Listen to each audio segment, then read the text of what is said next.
Hello दोस्तों, क्या हाल चाल। आप लोगों का आपके प्यारे से YouTube चैनल पर स्वागत है। दोस्तों, मैं आज आप लोगों को टेंस का एक बहुत ही इंपॉर्टेंट टॉपिक, बहुत ही शानदार टॉपिक पास्ट इंडेफिनिट टेंस बताने वाला हूं। दोस्तों, यह टेंस बहुत ही इंपॉर्टेंट है। पूरे टेंस काल के अंदर सबसे important topic past indefinite tense and past perfect tense आता है। तो पास्ट इंडेफिनिट टेंस दोस्तों बहुत ही समझ लीजिए खुफिया तरीके से आप लोगों को बताने वाले हैं, बहुत ही बारीकी से बताने वाले हैं। दोस्तों, साथ में आप लोगों से खेद है कि मैं 3 से 4 दिन तक वीडियो नहीं बना सका, क्योंकि दोस्तों मुझको बुखार था, वायरल फीवर था, इसलिए मैं आप लोगों से माफी चाहता हूं। चलिए स्टार्ट करते हैं आज का important topic, past indefinite tense, भूत अनिश्चित काल। दोस्तों, इस वीडियो के बाद आपको कभी भी पास्ट इंडेफिनिट टेंस कहीं नहीं पढ़ना पड़ेगा। दोस्तों, बहुत ही जीरो से लेके बहुत ही हीरो तक बताने वाले हैं, एकदम बारीकी से लेके एकदम भरपूर ज्ञान दे देंगे। दोस्तों, पास्ट इंडेफिनिट टेंस, भूत अनिश्चित काल, दोस्तों इसको हिंदी में कहा जाता है।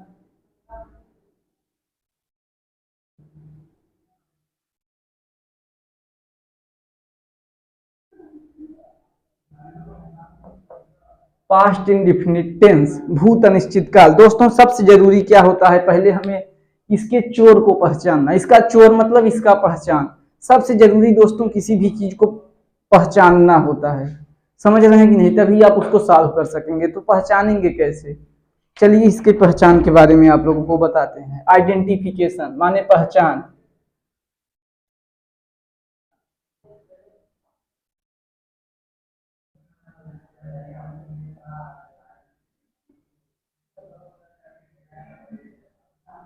जिस वाक्य के अंत में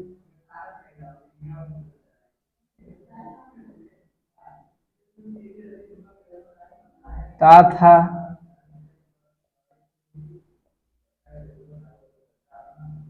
ती थी, ते थे, या दोस्तों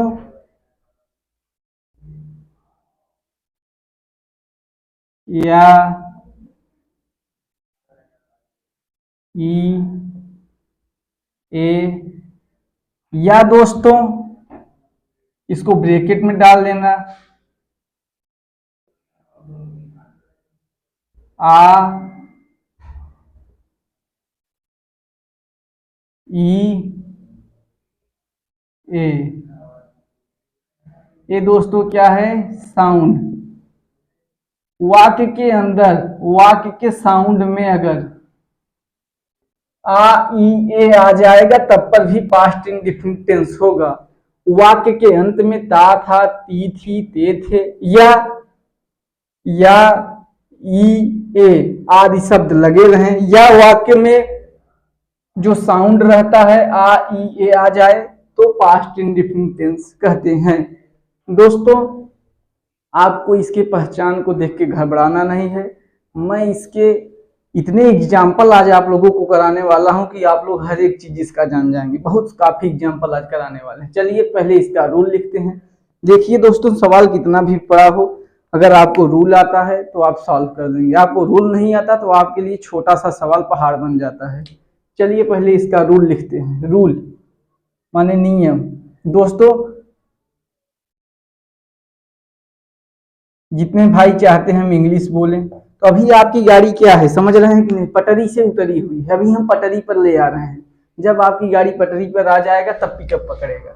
तो जैसे टेंस हो गया, वॉइस हो गया, नरेशन हो गया, ये आपका जो है न्यू है, समझ रहे हैं कि नहीं, इंग्लिश का न्यू है। जब आप इसको जान जाएंगे तभी आप आगे चल के कुछ सीखेंगे इंग्लिश ग्रामर में। तो ये आपका समझ लीजिए पहले स्टार्टिंग पॉइंट है, इसको आप डिटेल में पढ़िए, क्योंकि आप हमारा बात समझ लीजिए, शॉर्टकट रास्ता हमेशा डिफिकल्ट होता है लॉन्ग रूट से।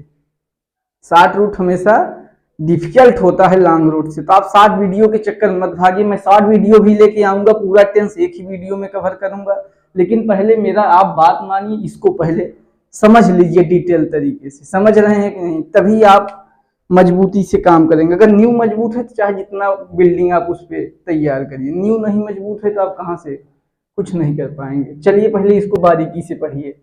रूल दोस्तों, सब्जेक्ट मैं लिखता चलूंगा, समझाता चलूंगा, पहले आप लिख लीजिए एक line. Subject plus verb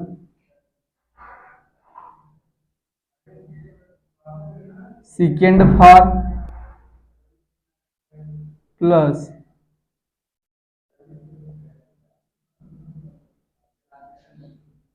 object plus etc. दोस्तों ये सिंपल वाक्य में है, सिंपल सेंटेंस के लिए ये नियम लगेगा। तो सब्जेक्ट क्या होता है? सबसे पहले बहुत लोग यही नहीं जानते कि सब्जेक्ट वर्ब ऑब्जेक्ट ये सब होता है क्या। तो मैं आप लोगों को पहले ही कहा था, मैं एकदम बारीकी से पढ़ाऊंगा, क्योंकि इस लेक्चर के बाद मतलब आपके अंदर कोई भी डाउट बचे ही नहीं। मैं इस तरीके से पढ़ाने वाला हूँ। सब्जेक्ट किसे कहते हैं? What is means of subject? Subject को आप कैसे पहचानेंगे? यही वाक्य के अंदर सब्जेक्ट है। दोस्तों सुन लीजिए, या आप कॉपी पेन लेके बैठे हैं तो नोट कर लीजिए।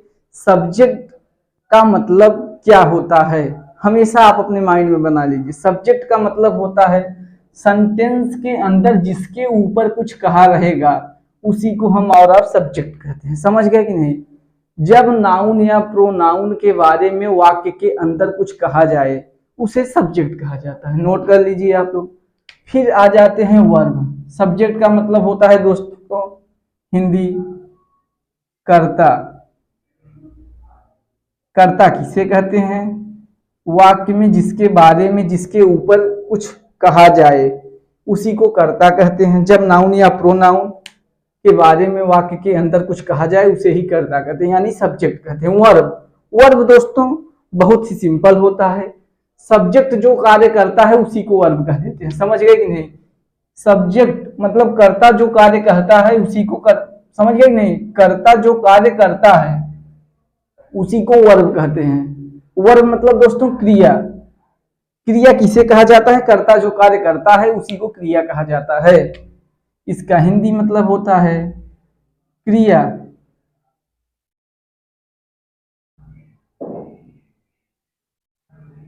दोस्तों ऑब्जेक्ट, ऑब्जेक्ट क्या हो सकता है? What is means of object? Object दोस्तों कोई स्थान हो सकता है,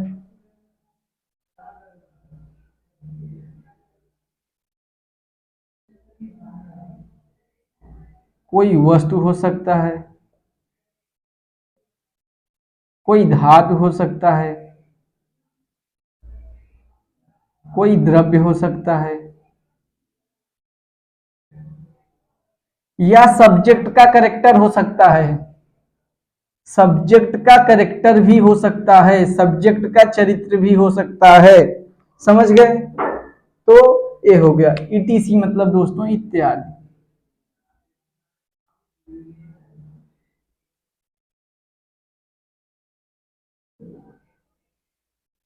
समझ गए?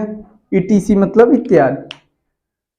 दोस्तों रूल इसके टोटल 6 हैं। मैं 1 बाय 1 करके सभी रूल को समझाऊंगा, सभी रूल के एग्जाम्पल को समझाऊंगा और बहुत ही बारीकी से आपके दिमाग में बैठाने का कार्य करूंगा। चलिए देखते हैं। रूल नंबर ये 1 था, ये रूल नंबर 2 है। सब्जेक्ट रूल नंबर 2 ही बहुत इंपॉर्टेंट है, यही खेल देगा, यही आप नहीं समझ पाएंगे। एकदम बारीकी से देखिए, माइंड कंसंट्रेट करके बैठ जाइए। Subject plus did plus not, घबराइए नहीं, मैं बता रहा हूं क्या होने वाला है। Verb first form plus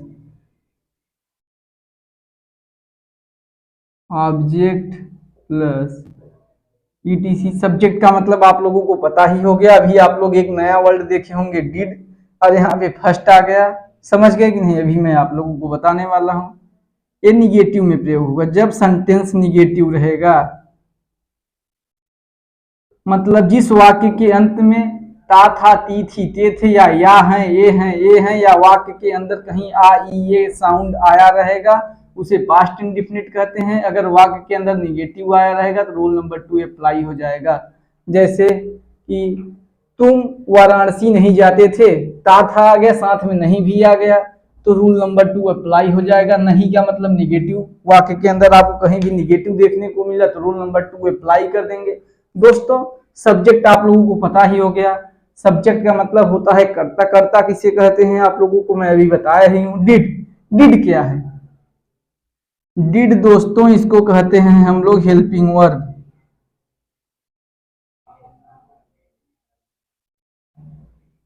helping verb मतलब सहायक क्रिया। हेल्पिंग मतलब सहायक, वर्ब मतलब क्रिया। सहायक क्रिया को यहाँ पे डिड मतलब सहायक क्रिया यहाँ पर डिड है। समझ गए कि नहीं? यहाँ पे सहायक क्रिया डिड है।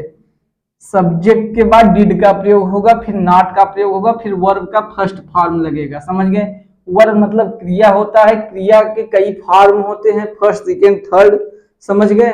तो आपको लर्न करना पड़ेगा सभी, मतलब फर्स्ट इसके क्रिया, जैसे मतलब कोई भी चीज हो गया, जैसे कि कोई भी वाक्य आप ले लीजिए, उसका फर्स्ट सेकेंड थर्ड फॉर्म मैं आपको एक जगह लिखवाऊंगा और सभी को आपको लर्न करना पड़ेगा, जो आपको पूरे जीवन काम देगा। जैसे डू, डू मतलब करना, डू का सेकेंड फॉर्म क्या हो जाएगा? डिड हो जाएगा। थर्ड फॉर्म क्या हो जाएगा? डन हो जाएगा। ऐसे ही आपको याद करना है। तो इसमें फर्स्ट फॉर्म लगेगा, डू का डू ही लगेगा, फिर ऑब्जेक्ट, फिर ईटीसी। दोस्तों रूल नंबर 3, रूल नंबर 3 में आपको प्रयोग करना है did plus subject plus verb first form. अब दोस्तों सभी में वर्ब फर्स्ट फॉर्म लगेगा, डिड अब सभी में लगेगा, चाहे जो भी वाक्य हो। सिंपल को छोड़कर सभी में डिड का प्रयोग होगा। समझ गए? और नहीं रहेगा तो नॉट लगेगा, नहीं रहेगा तो नॉट नहीं लगेगा। Did plus subject verb first form plus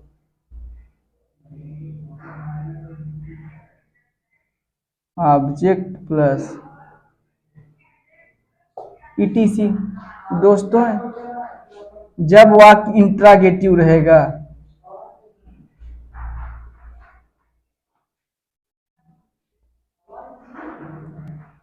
interrogative का मतलब जब वाक्य प्रश्न सूचक रहेगा। समझ गए? जब भी वाक्य प्रश्न सूचक आपको देखने के लिए मिल जाएगा तो वहां पे रूल नंबर 3 अप्लाई हो जाएगा। जैसे क्या तुम खाना खाते थे? समझ गए कि नहीं? थे आ गया, तो यहां पर क्या लग जाएगा? रूल नंबर 3, क्योंकि वाक्य में इंट्रागेटिव प्रश्न सूचक वाक्य आ गया। क्या तुम खाना खाते थे? आपसे ही प्रश्न पूछ रहा है। जिस वाक्य ऐसा आ गया तो हाँ रूल नंबर 3। रूल नंबर 4 कहां पे रिप्लाई होगा उसको बता रहे हैं। रूल नंबर 4 का नियम लिख लीजिए। Did plus subject plus not plus verb first form plus object plus, कोई दम नहीं है दोस्तों, सिर्फ एक एक शब्द आगे पीछे हुआ है बस। एक बार अगर आप लर्न कर लिए तो हमेशा के लिए हो जाएगा।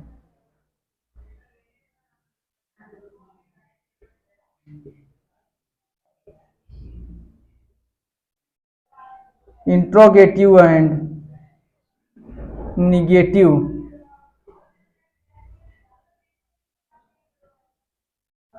समझ गए? ये रूल नंबर 4 उस जगह अप्लाई होता है जिस वाक्य के अंदर इंट्रागेटिव एंड निगेटिव मतलब प्रश्न सूचक भी रहेगा, नकारात्मक रहेगा। मतलब जैसे कि क्या तुम स्नान नहीं करते थे, मतलब प्रश्न भी पूछ रहा है और साथ में नकारात्मक भी दिया है। समझ गए? तो उस स्थान पर रूल नंबर 4 से अप्लाई हो जाएगा। Rule number 5, very very important rule, rule number 5, question word plus did plus subject plus verb first form plus object plus etc. दोस्तों इसका मतलब होता है question word first.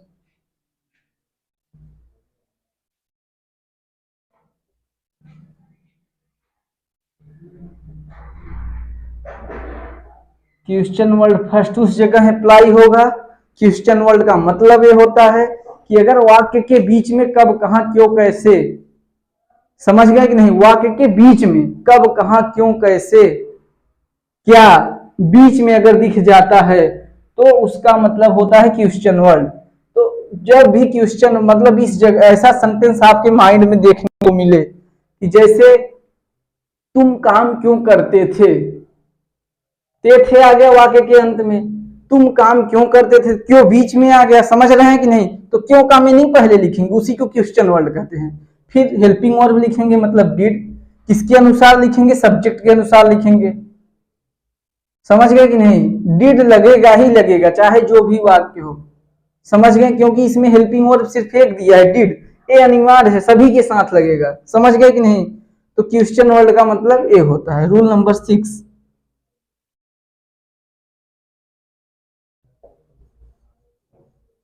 Question word plus did plus subject plus not plus verb first form plus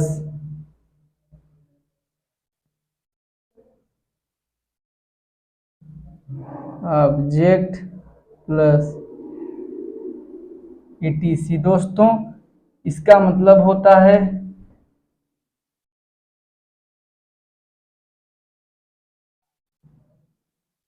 question word second, मतलब वाक्य के बीच में कब, कहां, क्यों, कैसे मिले, साथ में नहीं भी मिले, तो वहां पे रूल नंबर 6 मतलब क्वेश्चन वर्ड 2 अप्लाई होगा। क्वेश्चन वर्ड का मीनिंग लिखा जाएगा, मतलब कब, कहां, क्यों, कैसे का मीनिंग, फिर डिड, फिर सब्जेक्ट, फिर नॉट, फिर वर्ब, फिर ऑब्जेक्ट प्लस etc। समझ में आ गया दोस्तों, नोट कर लीजिए। तब आप लोगों को एग्जाम्पल कराते हैं 1 बाय 1 करके, नोट कर लीजिए दोस्तों। आशा करते हैं कि आप लोग नोट कर चुके होंगे।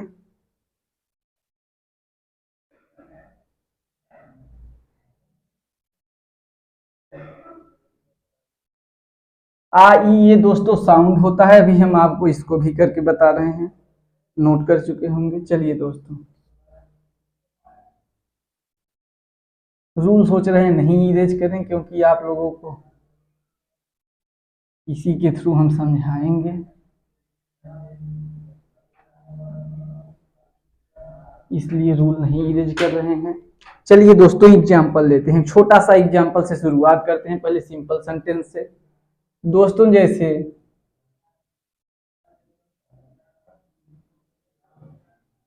मैं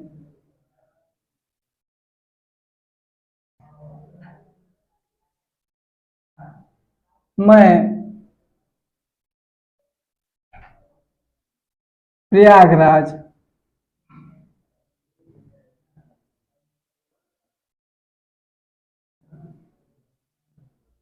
मैं प्रयागराज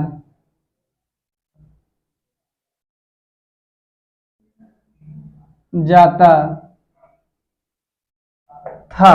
दोस्तों ये वाक्य आपको देखने में क्या लग रहा है, बहुत ही सिंपल लग रहा है, क्योंकि न कहीं क्या देखने को मिल रहा है, न क्यों देखने को मिल रहा है, न नहीं देखने को मिल रहा है, तो वाक्य एकदम सिंपल है। तो जब वाक्य एकदम सिंपल है तो उसके लिए रूल नंबर 1 अप्लाई होगा।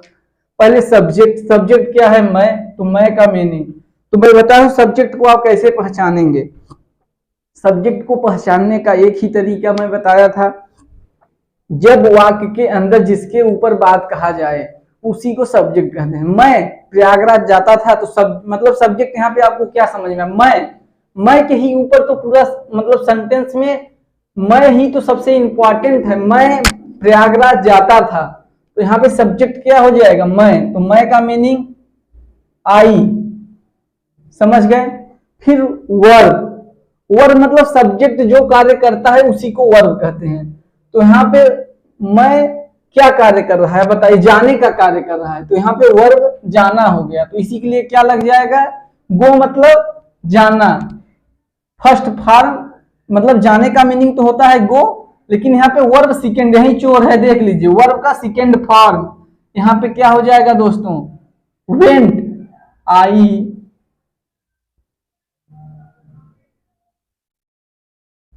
Went to Prayagraj.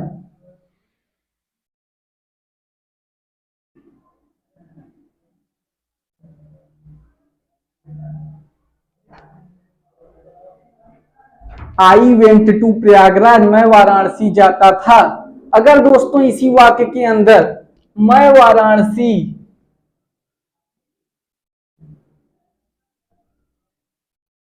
नहीं जाता था, अब बताओ, मैं वाराणसी नहीं जाता था। चलिए सॉल्व करिए, आप लोग भले करिए, अगर आप लोग रफ में सॉल्व करते रहेंगे तो और मजा आ जाएगा। भले गलत कर रहे हैं तो करिए, लेकिन सॉल्व करिए, अपने मन से करिए, हम तो करा ही रहे हैं।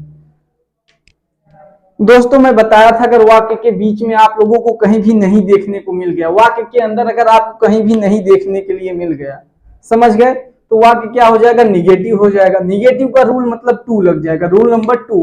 मैं प्रयागराज नहीं जाता था, तो दोस्तों वाक्य के अंत में ता था आ गया। ता था मतलब आप लोगों को बताया था पास्ट इंडेफिनिट हो गया।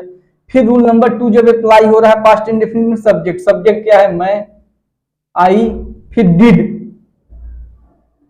फिर डिड, आई डिड, फिर नॉट,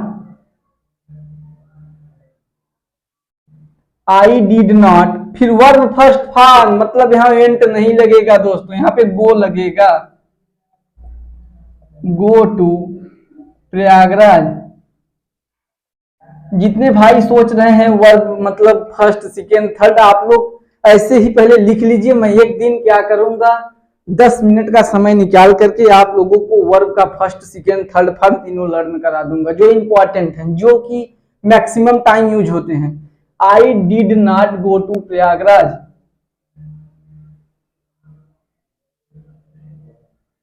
देखते देखते दोस्तों आप लोगों को लर्न हो गया। I did not go to Prayagraj, मैं प्रयागराज नहीं जाता था, तो रूल नंबर टू अप्लाई हो गया। वर्ब का फर्स्ट फॉर्म मतलब यहाँ पे सब्जेक्ट मैं था, मैं के साथ डिड का प्रयोग होता है, क्योंकि हेल्पिंग वर्ब यहाँ पे डिड है, सिर्फ डिड है, तो मतलब सभी सब्जेक्टों के साथ डिड ही लगेगा। तो फिर नॉट, फिर नॉट, फिर वर्ब, मैं का कौन सा कार्य कर रहा, वर्ब आप कैसे पहचानेंगे, जो सब्जेक्ट कार्य करता है, मतलब कर्ता जो कार्य करता है उसी को वर्ब कहा जाता है। तो मैं क्या कार्य कर रहा था, जाने का कार्य कर रहा था, इसमें मतलब सिर्फ मीनिंग लिखा जाएगा वर्ब का, फर्स्ट फॉर्म है, तो मतलब गो टू प्रयागराज। इतने आज एग्जाम्पल हम आप लोगों को कराने वाले हैं कि आप लोग हर टाइप के क्वेश्चन को सॉल्व कर लेंगे। जैसे एक बहुत ही छोटा एग्जाम्पल है लेकिन बहुत ही सटीक एग्जाम्पल है, सिंपल का ही अभी करा रहा हूं आज, मतलब मैं काफी एग्जाम्पल कराने वाला हूं। तुम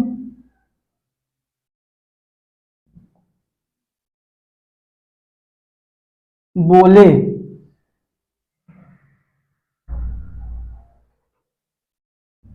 या आप लोग कह सकते हैं, इसको हटा दे रहे हैं, तुम कहे, दोनों कहिए करा दें। तुम कहे बहुत ही छोटा है लेकिन आप लोगों को माइंड में एकदम हिला देगा ये क्वेश्चन। तुम कहे ये कौन सा टेंस है, आप लोग पकड़िए। मैं बताया था अगर वाक्य के अंदर साउंड आ ई ए आ जाए तब पर भी पास्ट इंडिफिनिट टेंस होगा। तुम कहे मतलब माइंड के अंदर देखिए ए आ गया, तुम कहे ए आ गया कि नहीं आ गया, आप लोग सोचिए पहले। तो यहां पे क्या हो जाएगा,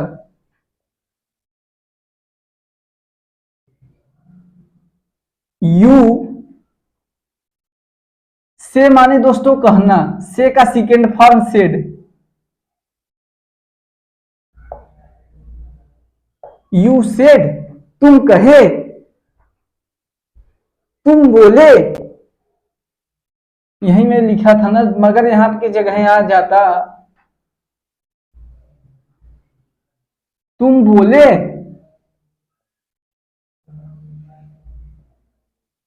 तो यहां पे यू स्पोक,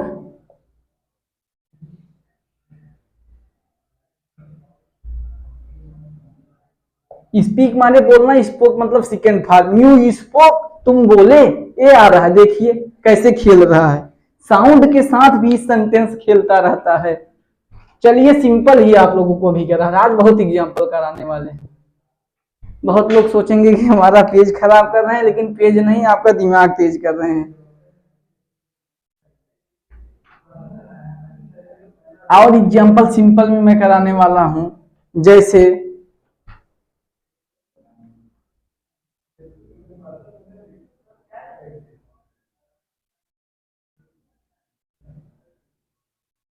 वह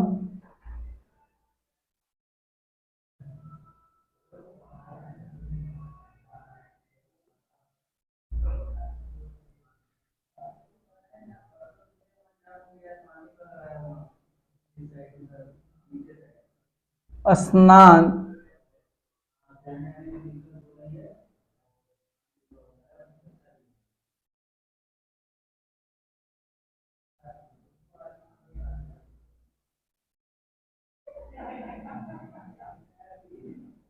करता था। देखो दोस्तों, एक वर्ड डे हो गया, एक वर्ड मैं यही अभी और बारीकी से कराने वाला हूं। मैं इस एग्जाम्पल को इसलिए ले रहा हूं क्योंकि आपके माइंड में जैसे कि मैं कहीं कुछ और चीज कराने जा रहा हूं। वह स्नान करता था, तो यहाँ पे वह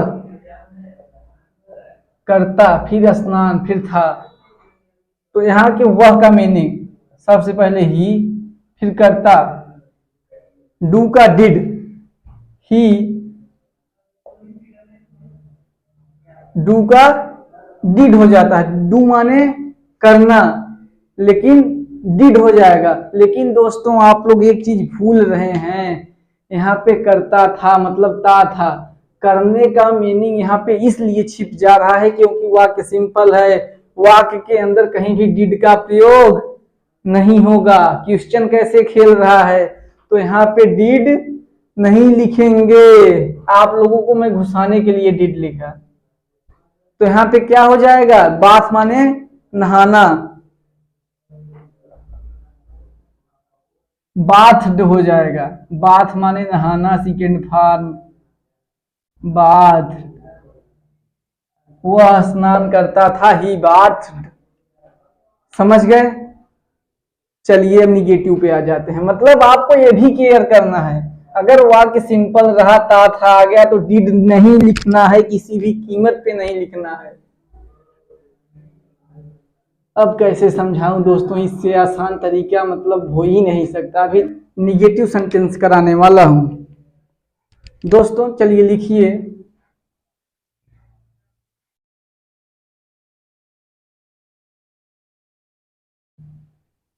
मैं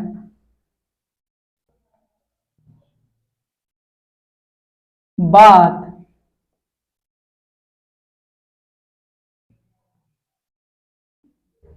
नहीं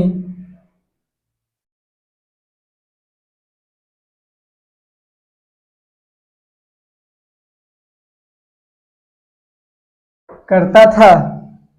दोस्तों ये वाक्य क्या हो गया, पहले आप वाक्य पहचानने का कार्य करा करिए। निगेटिव हो गया, वाक्य के अंत में ता था आ गया, साथ में नहीं भी है, समझ गए कि नहीं, ता था है, नहीं भी है, वाक्य मतलब निगेटिव हो गया।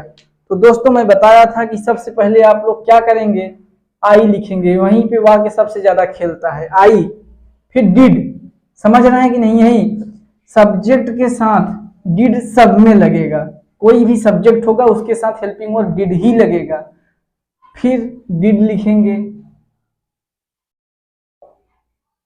यहाँ पे बातें किसके बारे में की जाती, मैं बात नहीं करता था, वाक्य के मतलब किसके, वाक्य मतलब किसके ऊपर है, मैं के ही ऊपर है, वाक्य में किसके बारे में बात किया गया है, मैं के बारे में बात किया गया है, तो आई डिड, फिर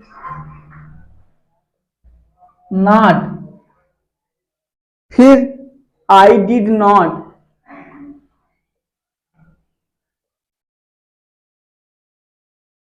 talc, I did not talc, मैं बात नहीं करता था, आई डिड नॉट टॉक। नोट कर लीजिए।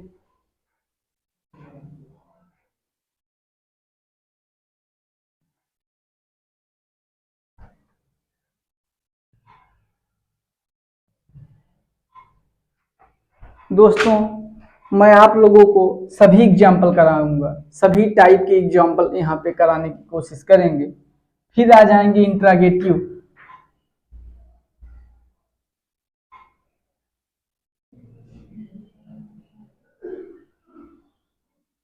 क्या वह चाय पीता था? क्या वह चाय पीता था? दोस्तों सबसे पहले आप कैसे करेंगे, वाक्य पहचानेंगे। इसमें क्या कर रहा है, क्या वह चाय पीता था, इस वाक्य मतलब प्रश्न पूछने का कार्य कर रहा है यह वाक्य। क्या वह चाय पीता था, समझ रहे हैं कि नहीं? तो ये वाक्य क्या हो गया, इंट्रागेटिव हो गया, प्रश्न सूचक वाक्य है। तो सबसे पहले डिड, फिर सब्जेक्ट यहाँ पर क्या है, ही है। क्यों सब्जेक्ट ही है, क्योंकि ही के ही ऊपर बाकी सेंटेंस मतलब किया गया। ही यहाँ पर मुख्य सेंटेंस है, ही के ही ऊपर इस सेंटेंस में बातें की गई हैं, तो इसलिए ही सब्जेक्ट हो गया। डिड ही कौन सा कार्य कर रहा है, पीने का कार्य कर रहा है। तो यहाँ पे क्या लिखेंगे, डिड ही। फिर क्या लिखेंगे, वर्ब। वर्ब यहाँ पे क्या है, पीना, तो ड्रिंक। डिड ही ड्रिंक, क्या पीता था, चाय। चाय यहाँ पर क्या है, द्रव्य है, द्रव्य मतलब ऑब्जेक्ट हो गया। Did he drink tea, did he drink tea. तो दोस्तों ड्रिंक मतलब पीना होता है, तो यहाँ पे ड्रिंक का मैं सोचता हूँ वर्ड न यूज कर, सही है, सही है, लेकिन मैं सोचता हूँ यहाँ पे टेक। आप चाय पीते नहीं हैं, आप चाय लेते हैं स्वाद लेने के लिए, तो यहाँ पे ड्रिंक के स्थान पर टेक ज्यादा बेटर वर्ड होगा। सही दोनों है, डिड ही टेक टी या did he drink tea. Note कर लीजिए दोस्तों, क्या वह चाय पीता था, अगर यही सेंटेंस होता क्या वह चाय पिया, दोस्तों तब पर भी यही होगा, डिड ही ड्रिंक टी या डिड ही टेक टी। या है या ता था ती थी ते थी, समझ गए? किसी भी तरीके से वर्ड आपके साथ खेले, आपको तैयार रहना है। दोस्तों अब मैं एक एग्जांपल कराने वाला हूं इंट्रागेटिव और निगेटिव के ऊपर।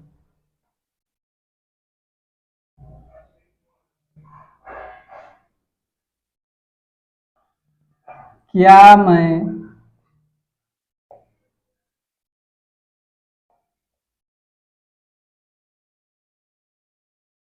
क्रिकेट, क्या मैं क्रिकेट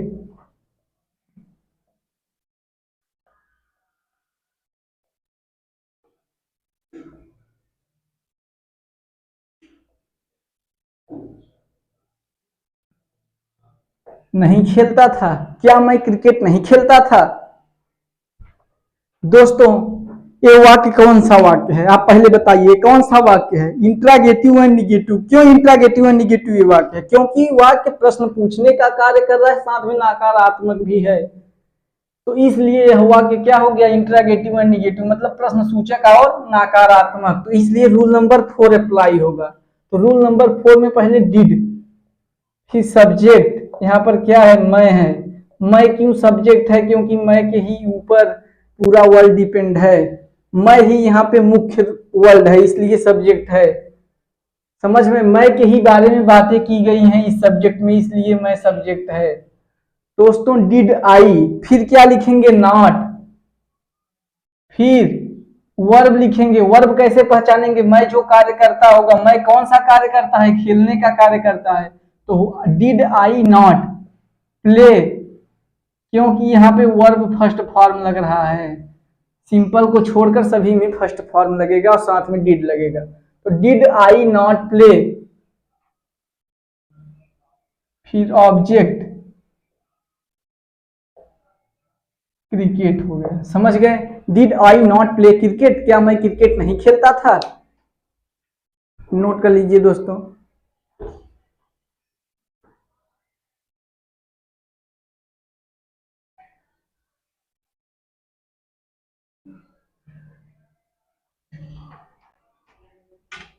अब एक एग्जाम्पल हम लेते हैं क्वेश्चन वर्ल्ड का, बहुत ही शानदार एग्जाम्पल लेने वाले हैं।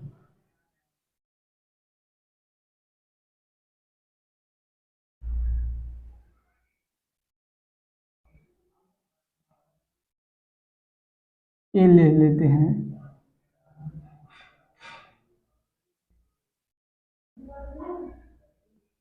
मोहन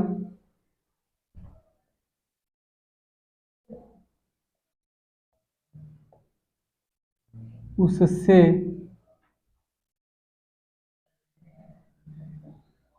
बातें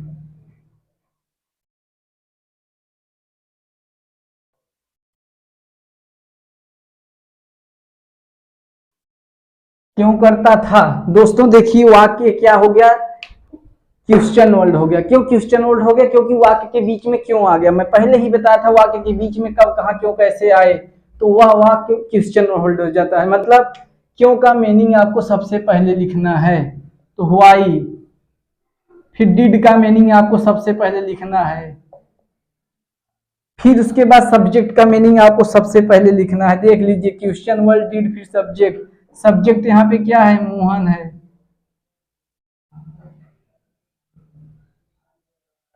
मोहन, फिर वर्ब, मोहन कौन सा कार्य कर रहा है, बातें का करने का कार्य कर रहा है, तो वर्ब यहाँ पे टाल्क हो जाएगा, बात हो जाएगा।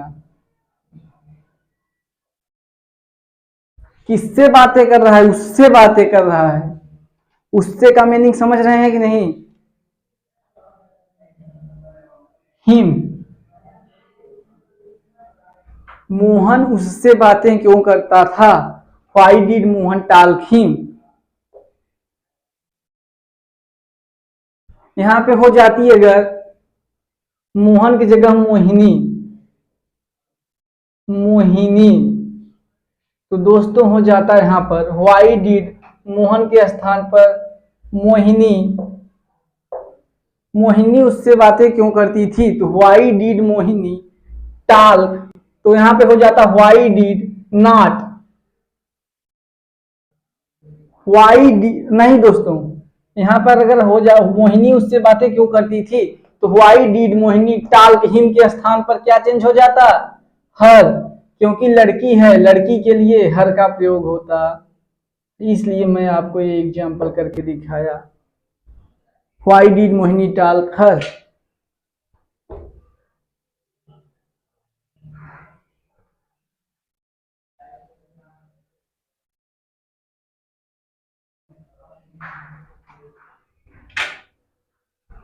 दोस्तों अब मैं आप लोगों को एक क्वेश्चन वर्ड का सेकंड का एग्जांपल करके दिखाने वाला हूं।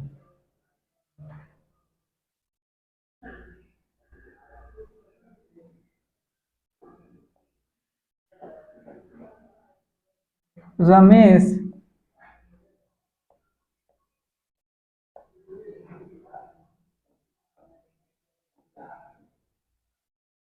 जौनपुर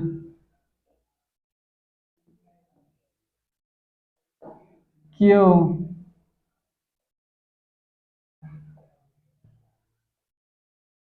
नहीं जाता था। रमेश जौनपुर क्यों नहीं जाता था। देखिए दोस्तों वाक्य के अंदर क्यों भी है, साथ में नहीं भी है, तो यहाँ पे रूल नंबर 6 अप्लाई होगा। क्वेश्चन वर्ड मतलब सेकेंड, सबसे पहले व्हाई, फिर डिड, फिर Ramesh,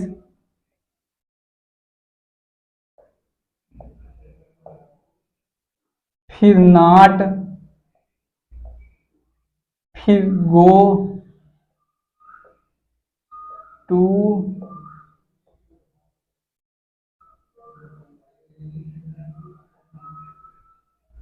Jaunpur. Why did Ramesh go to Jaunpur, Ramesh Jaunpur क्यों नहीं जाता था। दोस्तों यह वाक्य हो गया मतलब क्वेश्चन वर्ड सेकेंड, मतलब वाक्य के बीच में क्यों है, साथ में नहीं भी है, तो इसलिए रूल नंबर 6। रूल नंबर 6 मतलब क्वेश्चन वर्ड का मीनिंग पहले व्हाई लिखे, फिर डिड लिखे, फिर सब्जेक्ट रमेश था, फिर नॉट, फिर ऑब्जेक्ट क्या था, जौनपुर। समझ रहे हैं कि नहीं। रमेश सब्जेक्ट यहाँ पर था, क्वेश्चन वर्ड व्हाई लिखे, फिर डिड लिखे, फिर रमेश लिखे, फिर नॉट लिखे, फिर वर्ब क्या था, जाना, तो गो मतलब जाना, गो टू जौनपुर। समझ में आ गया। चलिए दोस्तों, आशा करते हैं कि आप सभी लोगों को यह वीडियो बहुत ही ज़्यादा समझ में आया होगा, आप लोगों के लिए बहुत ही ज़्यादा कारगर साबित होगा।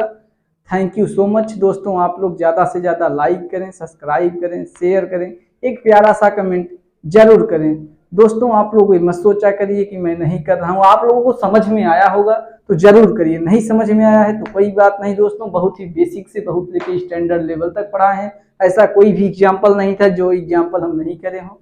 दोस्तों thank you so much, best of luck.